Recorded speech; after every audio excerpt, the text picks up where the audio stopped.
Hello tenths, let's do some MCQ of physics. So the question is, the plastic insulation surround a wire having a diameter D and length L as shown in the figure.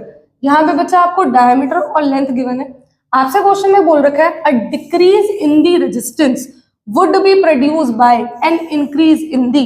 इसका मतलब क्या है, किस चीज को increase करने से resistance क्या होगी बच्चा, डिक्रीज होगी.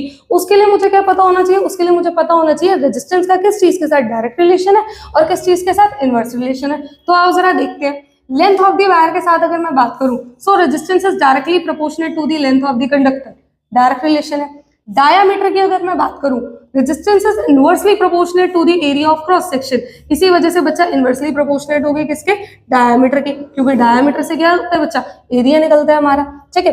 टेम्परेचर की अगर मैं बात करूं तो resistance is directly proportional to the temperature. और अगर मैं थिकनेस की बात करूं प्लास्टिक इंसुलेशन की, तो बच्चा थिकनेस का कोई लेना देना नहीं होता रेजिस्टेंस से प्लास्टिक इंसुलेशन का. मोटी हो पतली हो, ये रेजिस्टेंस अफेक्ट नहीं करती. ठीक है बच्चों. तो यहाँ पे बोल रहा है decrease in the resistance would be produce by an increase in the, मतलब कि किसके बढ़ाने से रेजिस्टेंस कम हो जाएगी, जिसके साथ इनवर्स रिलेशन होगा. और बच्चों यहाँ पर टेम्परेचर और लेंथ दोनों के साथ डायरेक्ट रिलेशन है, तो इनवर्स रिलेशन किसके साथ है, डायमीटर के साथ. So the correct answer would be diameter.